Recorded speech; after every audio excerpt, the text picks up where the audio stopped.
नमस्कार and welcome back. Modi ji एक game खेल रहे हैं जो कि बहुत ही ज़्यादा स्केरी है।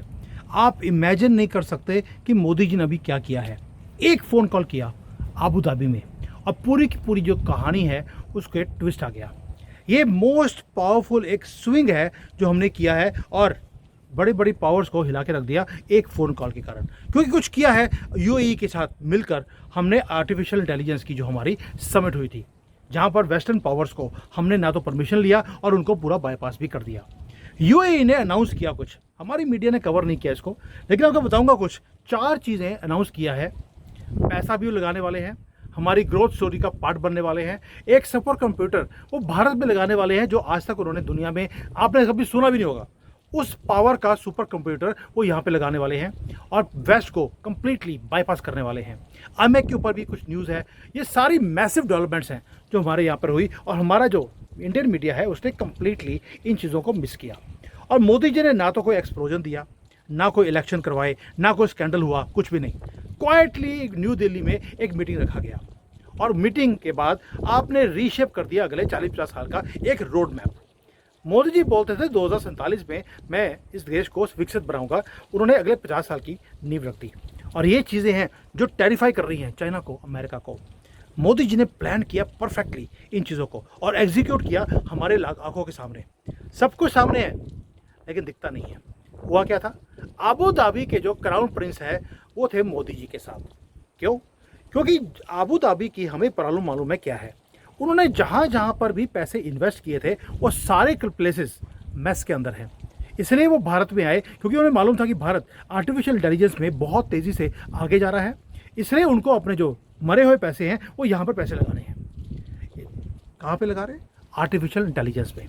पूरा नेटवर्क भारत में आबू धाबी वाले क्रिएट कर रहे हैं, system which is even bigger than what America has right now. दोस्तों, फ्यूचर में आर्टिफिशियल इंटेलिजेंस बढ़ने वाला है। मैंने पहले भी बड़ी बार बोला आपको, मैं पूरी न्यूज़ दूंगा आपको कि अबू धाबी के साथ क्या किया है। ये आपके फ्यूचर के लिए बहुत इंपॉर्टेंट है। इसलिए आपके लिए बार बार मैं फ्री सेमिनार लेके आ रहा हूँ आपके लिए। जो सेमिनार 10,000 रुपये हम लोग फीस चार्ज करते हैं, लेकिन आपके लिए फ्री है। 2 दिन का दोबारा से कर रहा हूँ इस सैटरडे संडे को। मुझे मालूम है फ्यूचर आर्टिफिशियल इंटेलिजेंस का है। सुबह 10 बजे से लेकर 7 बजे तक ये आपको हम AI पावर्ड एजुकेशन देने वाले हैं आउटस्किल की तरफ से। ये एजुकेशन प्लेटफॉर्म है जहाँ पर जो एक्सपर्ट्स हैं वो आपको क्लासेस देंगे, खुद लाइव क्लासेस हैं, कोई प्री रिकॉर्डेड क्लासेस नहीं है। जहाँ पर आप प्रॉम्प्ट्स कैसे लगा सकते हैं, कैसे अपने सिस्टम को ऑटोमेट कर सकते हैं, प्रेजेंटेशंस हैं, इमेजेस हैं, वीडियोस हैं, आप बना सकते हैं। लाखों लोग इसके हमारे कोर्सेज को ले चुके हैं। मुझे गर्व होता है ऐसे कोर्सेज को आपके साथ शेयर करके। ये एज है AI का। ओ भाई, मिडल ईस्ट के वो मुसलमान वो आने शुरू हो गए आपके पास ये आर्टिफिशियल इंटेलिजेंस में काम करने के लिए। अगर आप फ्यूचर को सिक्योर करना चाहते हैं इस कोर्स को ज्वाइन कर लीजिए। मैंने डिस्क्रिप्शन में इसका लिंक दे दिया। अब आते दोबारा से मोदी जी का डेंजरस प्लान के ऊपर। उन्हें मालूम क्या है, मोदी जी के पास कुछ ऐसी इन्फॉर्मेशन है। उन्हें मालूम है कि यूएई डेस्परेट है। उन्होंने इन्वेस्ट किए यूएसए में पैसे, यूएई ने। अब हुआ क्या, वॉशिंगटन तो खुद टैरिफ वॉर्स के अंदर पूरे दुनिया के साथ उन्होंने लड़ाई कर दी है और जो रास्ते हैं अमेरिका के वो बंद करता जा रहा है। अमेरिका अब दुनिया का दादा नहीं बनना चाहता, वो अपने ही कंट्री के अंदर अपने आप को संभाल ले, इतना ही बहुत है। रेड सी का जो एरिया है पूरा मुसलमानों का एरिया, वहाँ पर कभी हाउतीज मिसाइल भेज रहे हैं, कभी वहाँ पे जो कार्गो शिप्स हैं जहाँ पर यूएई की जो तेल भरी हुई शिप्स जाती हैं वो ब्लॉक हो रही हैं और वहाँ पे जो शिपिंग लाइंस है उसको रीरूट करना पड़ रहा है, जिसके कारण यूएई की जो कॉस्ट है वो बढ़ने के कारण उनके प्रॉफिट्स कम होने शुरू हो गए। गाज़ा, लेबनान, ईरान, यमन, आप कोई कंट्री ले लीजिए, सब जगह पर मिडिल ईस्ट में स्यापा पड़ा हुआ है। स्यापा भी इतना है कि जो ट्रेड रूट्स हैं वो कॉम्प्रोमाइज़ हो चुके हैं और जो ट्रेड है वो ब्लॉक होता जा रहा। फिर चाइना, यूएई ने बोला यार चाइना जो है ना बड़ा ज़बरदस्त कंट्री है, हम यहाँ पर पैसे लगा देते हैं। चाइना की क्रैक्स आपके सामने है। प्रॉपर्टी मार्केट नीचे गिरनी शुरू हो गई, अनएम्प्लॉयमेंट बढ़ गई है, फैक्ट्रियाँ बंद हो रही हैं और दुनिया ने माल खरीदना बंद कर दिया। यूएई ने बोला यार चाइना को भैया टट्टे घूज, अपन इन्वेस्ट करते हैं यूरोप में। यूरोप के अंदर इन्वेस्ट किया, वो खुद एनर्जी की क्राइसिस के अंदर है, सप्लाई चेन्स वहाँ पे टूटी पड़ी हैं और यूरोप की जो रेलिवेंस है वो भी ख़त्म होती दिखाई देती है। यानी कि यूएसए ने हो, यूरोप हो, चाइना हो, मिडल ईस्ट हो, जहाँ पर भी पैसे लगाए इनके पैसे वो सारे के सारे डूब गए। हर कंट्री वॉच कर रहा था कि इनके पैसे डूब रहे हैं। मोदी जी कुछ और देख रहे थे। आपको मालूम है मोदी जी का देखने का स्टाइल कुछ और है। इन्होंने बोला यार डूबते को सहारा देने का काम मैं क्यों नहीं करता हूँ। अब पूरी दुनिया जो है वो डिस्ट्रैक्टेड है और मोदी जी क्या करते हैं, मोदी जी एक समिट रखते हैं एआई की समिट, और वहाँ पर सुपर कंप्यूटर्स की बात करते हैं, सॉवरन वेल्थ फंड की बात करते हैं और कॉल करते हैं अबू धाबी को। यार हम ना यहाँ पे एक समिट कर रहे हैं जहाँ पर हम सुपर कंप्यूटर लगाने वाले हैं, सॉवरन वेल्थ फंड्स हम यहाँ पर अनाउंस कर रहे हैं, हम खुद पैसे लगाएंगे, आपने अगर आना है आ जाइए, फ्यूचर आपके सामने है। अब आते हैं बात मोदी जी ने ये सारा काम किया कैसे, थोड़ा बात करते हैं कि हुआ क्या। जो स्टोरी है, स्टोरी के अंदर दो किरदार हैं, एक तरफ है नरेंद्र मोदी और दूसरी तरफ है शेख खालिद बिन मोहम्मद। ये अबू धाबी के जो क्राउन प्रिंस है, ये सन है एमबीएस के। आपको मालूम है एमबीएस के रिलेशंस मोदी जी के साथ बहुत अच्छे हैं। ये आदमी वो है जो ट्रिलियन और डॉलर्स की जो ये सॉवरन वेल्थ फंड है उसको कंट्रोल करता है। ये ट्रिलियंस ऑफ डॉलर्स के ऑयल मनी के ऊपर बैठे हैं, डेस्परेट है अपने पैसों को इन्वेस्ट कहाँ किया जाए। उन्हें मालूम है कि फ्यूचर अब तेल के अंदर नहीं रहा। दूसरा, जो पुरानी इंडस्ट्रीज थी या कंपनीज थी जैसे अमेरिकन, यूरोपियन, चाइनीज, मैंने पहले बताया, वो डूब रही हैं। अब ये जो दो लीडर्स हैं, एमबीएस के बेटे और मोदी जी, दो डिफरेंट कंट्रीज हैं, दो डिफरेंट लीडर्स हैं, लेकिन दोनों का जो ऑब्सेशन है वो है कि अपने अपने कंट्रीज को आगे फ्यूचर के लिए हम रेडी कैसे करें और फ्यूचर को अपने कंट्रोल में कैसे करें। नाउ सेकेंडली, जो यूएई है वो अपने आप को अब इंडिपेंडेंट बनाना चाहते हैं चाइना से भी, इंडिपेंडेंट फ्रॉम अमेरिका ऑल्सो। वो अपना खुद की दुनिया को बिल्ड करना चाहते हैं खुद। न्यू दिल्ली भी यही चाहता है, इसलिए दोनों ने मिलकर बोला यार क्यों ना हम ये धरती को पूरा खत्म कर दें, जो ये पुराना वर्ल्ड ऑर्डर है इसको खत्म करके हम अपना ही वर्ल्ड ऑर्डर एक शुरू करते हैं। वेन्यू बना AI impact summit new Delhi, जहां पर 5 लाख से ज़्यादा लोग अटेंड करके गए थे। हर मेजर एआई लेबोरेटरी जो दुनिया की है वो वहां पर आई हुई थी। स्केल ऐसा था जिसने स्टेटमेंट दे दिया पूरी दुनिया को कि भारत आईटी में और ये आर्टिफिशियल इंटेलिजेंस में अब हम स्टेप इन कर गए हैं। ऊपर से जो हमारे इंफॉर्मेशन टेक्नोलॉजी के आईटी के मंत्री जी हैं, उन्होंने, वैष्णव जी ने क्या बोलते हैं वहाँ पर, उन्होंने स्टेडियम पे खड़े होकर बोला यार हम भारत वाले $200 बिलियन का एआई इंफ्रास्ट्रक्चर अगले 2 साल में भारत में खड़ा करने वाले हैं। यानी कि अमेरिका का अगर 500 बिलियन है, हमने 200 हमने अनाउंस कर दिया, और इसे बैकअप किया जाएगा भारत का खुद का सॉवरन फंड की तरफ से, जॉइंट वेंचर फंड हम अनाउंस कर दिया जो एआई स्टार्टअप्स को दिया जाएगा। अब नंबर्स स्टैगरिंग है। अब उसके बीच में, ये तो हेडलाइन नहीं है, हेडलाइन ये थी जब हम ये अनाउंस कर रहे थे, उसके बीच में एंटर करता है अबू धाबी का क्राउन प्रिंस। वो क्या करता है, यूएई का जो टेक जायंट है G42, वो वहाँ पे आता है, वहाँ पे आके अनाउंस करता है कि वो एक सुपर कंप्यूटर बनाएगा इनसाइड इंडिया, नॉट नियर इंडिया। ये नहीं बोला this is for India, he said this is going to be built inside India. अब जो प्रोसेसिंग पावर है वो इतनी ज़्यादा है उसकी, ह्यूमन टर्म से बता रहा हूँ मैं आपको सिंपल, क्योंकि वैसे तो टर्म उसकी है एक्साफ्लॉप्स। अब एक्साफ्लॉप 8 एक्साफ्लॉप्स, ह्यूमन लैंग्वेज में बात करता हूँ। ह्यूमन लैंग्वेज का मतलब है ये जो मशीन है ये मोस्ट पावरफुल एआई सिस्टम है ever built anywhere in the planet. ये कनेक्ट करेगा भारत के जो एडवांस्ड कंप्यूटिंग सेंटर्स हैं उसको कनेक्ट करेगा और लिंक करेगा मोहम्मद बिन सलमान की जो यूनिवर्सिटी है आर्टिफिशियल इंटेलिजेंस की, उसके साथ इसको लिंक किया जाएगा। ये बैकबोन बनेगा एक पूरा सॉवरन इकोसिस्टम का जो आर्टिफिशियल इंटेलिजेंस के ऊपर चलेगा। दोस्तों, ये है सारी अलार्मिंग चीज़ें जो मोदी जी ने एआई की समिट में करी। मुझे दिल पे हाथ रख के बताना, क्या आपको इन चीज़ों के बारे में मालूम था? क्या इंडियन मीडिया ने इसको कवर किया? ये बहुत ज़रूरी है आपको समझना कि हमारी इंडियन मीडिया किस घटिया टॉपिक के ऊपर, वो शर्टें उतार दी राहुल गांधी ने, उसको कवर कर रहे हैं। और भैया मोदी जी ने सारी दुनिया के कपड़े फाड़ दिए, उसके ऊपर भी कोई बात कर लो। ये जो सुपर कंप्यूटर बनाया है ये आंसर किसी को नहीं करेगा। ये ना तो सिलिकॉन वैली को आंसर करेगा, ना यूएसए का जो एक्सपोर्ट के कंट्रोल्स हैं उसके अंदर ये आता है। ये वेस्टर्न टेक्नोलॉजी की जो रिस्ट्रिक्शंस है उसको बाईपास करता है। क्यों? डाटा हमारा, हार्डवेयर हमारा, सॉवरेनिटी हमारी, तो भाई तुसी कौन? इसलिए जो एमबीएस है ये यहाँ पर आकर जो उन्होंने वर्ल्ड का आर्टिफिशियल इंटेलिजेंस का पूरा नेटवर्क यहाँ पे खड़ा करने की कोशिश करी है, क्योंकि वो भी अपने आप को डीकपल करना चाहते हैं यूएई वाले। कहाँ से? वैसे तभी मोदी जी ने उनको कॉल किया, यार तुम ही आ जाओ, हम ये काम करने वाले हैं, मिलकर वेस्ट की दादागिरी को तोड़ते हैं। नाउ वेस्ट ने क्या किया? वेस्ट से लोग दुखी क्यों हैं? यस, उन्होंने इनोवेशन करी वेस्ट वालों ने टेक्नोलॉजी के ऊपर, लेकिन उसी टेक्नोलॉजी को उन्होंने वेपन की तरह यूज भी किया। कभी चिप्स को बैन कर देते हैं, कभी एक्सपोर्ट्स के ऊपर कंट्रोल कर लेते हैं, कभी सैंक्शन कर दिया, कभी स्विफ्ट में से बाहर निकाल दिया। टेक्नोलॉजी को एक न्यूक्लियर बॉम्ब की तरह वेस्ट ने यूज़ किया है हमेशा ही। इसलिए मोदी जी ही doesn't want to move around.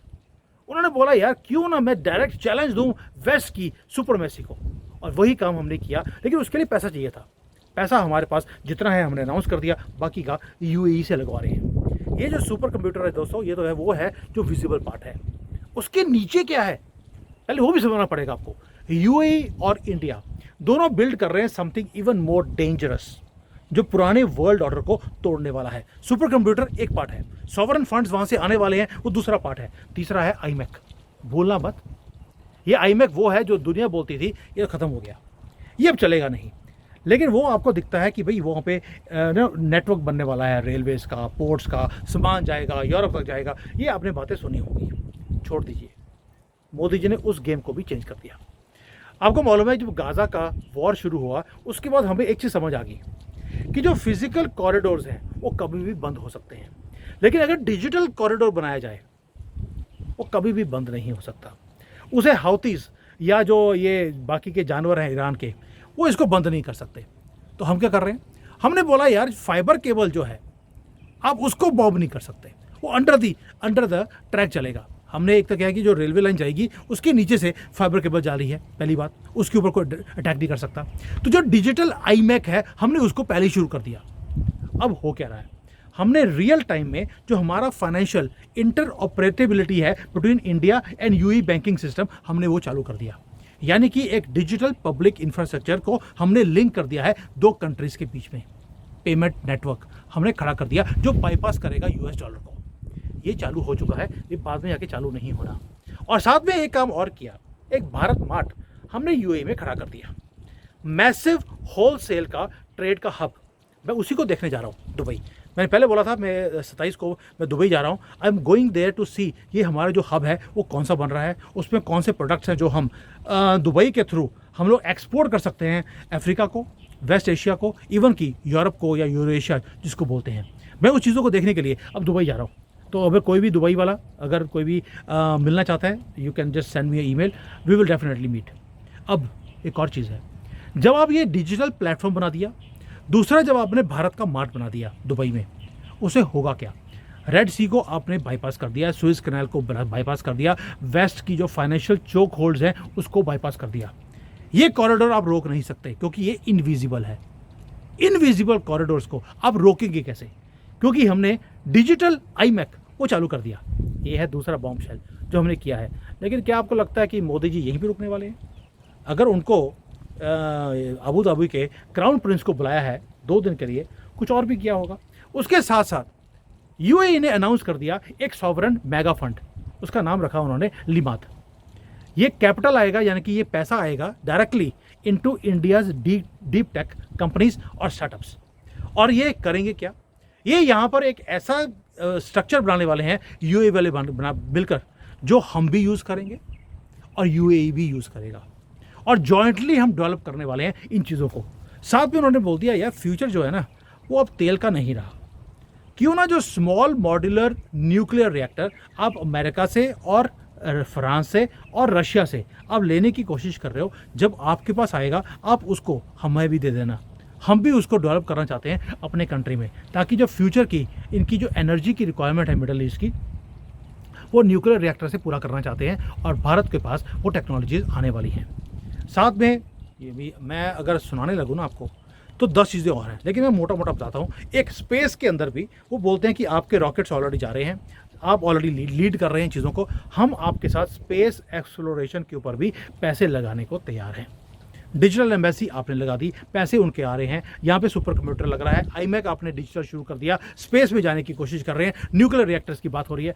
ओ भैया और कितना कुछ कराओगे 2 दिन में एक MBS को बुलाकर यहाँ पर, तभी बोल रहा हूँ जो मोदी जी कर रहे हैं वो दुनिया का सबसे डेंजरस मूव है, और वो है आर्टिफिशियल इंटेलिजेंस के। एक आपने सेमिनार करवाया, उसमें ये सारे काम करवा दिए।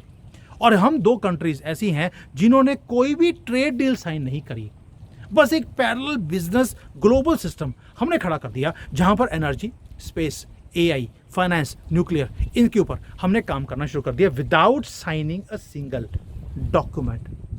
और ये जो सुपर पावर्स होती हैं वो ऐसे ही काम करती हैं, यानी कि मोदी जी ने ऑलरेडी अपने आप को सुपर पावर की तरह काम करना सिखा दिया है। और न्यू दिल्ली और अबू धाबी वो चेस बोर्ड के ऊपर बैठे हैं, एक तरफ मोदी जी, दूसरी तरफ MBZ, वो दोनों उनका बेटा वो बैठे हैं वहाँ पर। थोड़ा सा जूम आउट कीजिए कि ये सारा कुछ जो मैं बता रहा हूँ आपको हुआ क्या है। हमने दोस्तों एक काम किया है, हमने बड़ी बड़ी सुपर पावर्स को हमने टेरिफाई किया है। ये जो हमने सुपर कंप्यूटर की बात करी अबू धाबी के साथ, आपको लगता है कि अमेरिका अकेला कंट्री है जिसके पास सुपर कंप्यूटर्स हैं, उसके ऊपर क्या बीतरी होगी? ये जियो पॉलिटिकल इक्वलेंट है, एक जैसे होता है ना कि किसी को ठंडे कोल्ड स्टोर में डालना, वो वाला काम किया है हमने सारी सुपर पावर्स के साथ। आपको क्या लगता है जब IMEC का आपने ये डिजिटल प्लेटफॉर्म आपने खड़ा कर लिया और फिजिकल वाला शुरू होने वाला है, कि चाइना वाले आराम से देखते रहेंगे? बेल्ट एंड रोड इनिशिएटिव की वाट लगा दी आपने, एंड ग्लोबल साउथ की जो अलायंस है वो और ज़्यादा तेज़ कर दी है आपने। 130 कंट्रीज़ आपने चाइना से, अमेरिका से, यूरोप से आपने छीन कर बाहर निकाल दिए। यूरोप वाले डेस्परेट हैं, फ्रांस, जर्मनी वाले, ग्रीस वाले आपके पास बैठे हुए हैं। वो इंडो पैसिफिक के अंदर जो सिक्योरिटी नेटवर्क है वो आपके साथ अलाइन कर रहे हैं। उनके नेवी के ऑफिसर्स हमारी नेवी के अंदर बैठेंगे और वो रियल टाइम इंटेलिजेंस शेयरिंग करेंगे। डिजिटल प्लेटफॉर्म्स आपने अबू धाबी के साथ किया भी, और वो जाएगा आगे तक यूरोप तक, ये काम हो रहा है। और ये आप देखेंगे कि जो आप अभी देख रहे हैं ये ग्राउंड वर्क है, जो ग्राउंड वर्क मोदी जी लगा रहे हैं, और अगले 2-3 सालों में ये कहाँ तक जाएगी गेम, मुझे आपको बताने की ज़रूरत नहीं है। जब UAE वाले अपने सारे दुनिया में पैसे खराब करने के बाद जब यहाँ पर अपने सॉवरन फंड्स को लेकर आते हैं, टेक्नोलॉजी की पार्टनरशिप्स करने की बात बोलते हैं, और भाई हम काफिर कंट्री हैं, मोदी भी काफिर है, वो राहुल गांधी की तरह मोहम्मद गांधी तो है नहीं, तो इसलिए अगर वो काफिर कंट्री में मुसलमान कंट्री होकर वो पैसे लगा रहे हैं, क्योंकि उनको भी दिखता है कि आगे जाकर उनकी जो स्ट्रेटेजिक इंडिपेंडेंस है वो खतरे में है, वो इसलिए अब अमेरिका को, चाइना को, किसी और को चूज नहीं कर रहे। अब उनको पता लग गया कि दुनिया में 2 पोल नहीं है, जहाँ पर एक तरफ अमेरिका और दूसरी तरफ चाइना है। 3 पोल हो चुके हैं, वेस्ट है, चाइना है, और एक नया न्यू पोल मल्टीपोलर एक साउथ है, जो लीड कर रहा है क्वाइटली, पेशेंटली, रूथलेसली, और उसको लीड कर रहे हैं मोदी जी। मुझे गर्व होता है ये बता के। मैं वैसे कभी भी अपने आप से बाहर निकल के कोई वीडियो नहीं बनाता हूँ, लेकिन जब मैं देखता हूँ कि ये 3rd पोल ऑलरेडी हमारी आंखों के सामने बनना शुरू हो गया। और भाई चाइना में रहता हूँ मैं, यहाँ पर कितने टेरिफाइड हैं ये भारत की राइस से, ये मैं बता सकता हूँ आपको, क्योंकि जिस कंपनीज़ के लिए मैं काम करता रहा हूँ यहाँ पर, क्योंकि कंपनी मेरी बंद हो गई है, जो कंपनी में काम करता रहा हूँ वहाँ पर ये सारे थिंक टैंक्स के लोग, हम वहाँ पे मीटिंग्स करते हैं, मुझे पता लगता है इनकी डर क्या है इनको भारत से। इनको लगता है कि 20 साल पहले जैसे चाइना ने पूरी दुनिया को टेक ओवर किया था, अब भारत वही काम कर रहा है, और ये खा जाएंगे, भारतीय चाइनीज़ को खा जाएंगे, because they consider us to be very very smart. दोस्तों, ये जो स्केरी मैंने बनाया आपको कि मोदी जी एक बहुत ही स्केरी गेम वो खेल रहे हैं, जो हमारी मीडिया कवर नहीं करती, वो ट्विस्ट करती है न्यूज़ को अननेसेसरी। लेकिन क्वाइटली काम क्या हो रहा है? क्वाइटली काम हो रहा है, सुपर कंप्यूटर भारत में लग रहे हैं, रीवायर हो रहे हैं ट्रेड के routes, billions and billions of funds जो सॉवरन फंड्स हैं वो AI के अंदर भारत में आने शुरू हो गए हैं, और हम लिंकेजेस कर रहे हैं बिलियंस ऑफ लोगों के साथ। यूरोप को हमने अपनी कंट्री के साथ लिंक कर दिया, UAE को कर दिया, अब आगे जाकर चाइना को भी लिंक करने वाले हैं, देखते रहना। क्योंकि मोदी जी जिस तरह से गेम को प्ले कर रहे हैं वो पेशेंटली, कैलकुलेटिव वे से, इनविजिबल वे से वो काम कर रहे हैं। और न्यू दिल्ली के अंदर हमने पहली बार अपने कार्ड्स को खोला है। कार्ड के अंदर ना तो नाम था वॉशिंगटन का, ना बीजिंग का, ये 2 जोकर जो थे कार्ड के पत्तों के अंदर हमने निकाल के पहले ही बाहर फेंक दिए। ऐसे ही नहीं है, राहुल गांधी कपड़े फाड़ कर वहाँ पहुँचा था। और क्यों? क्योंकि न्यू दिल्ली और अबू धाबी ने 21st सेंचुरी को बिल्डअप करने की कसम खा ली है, और घड़ी दोबारा से टिक टिक करनी शुरू हो गई तेज़ी से। थैंक यू, जय हिंद।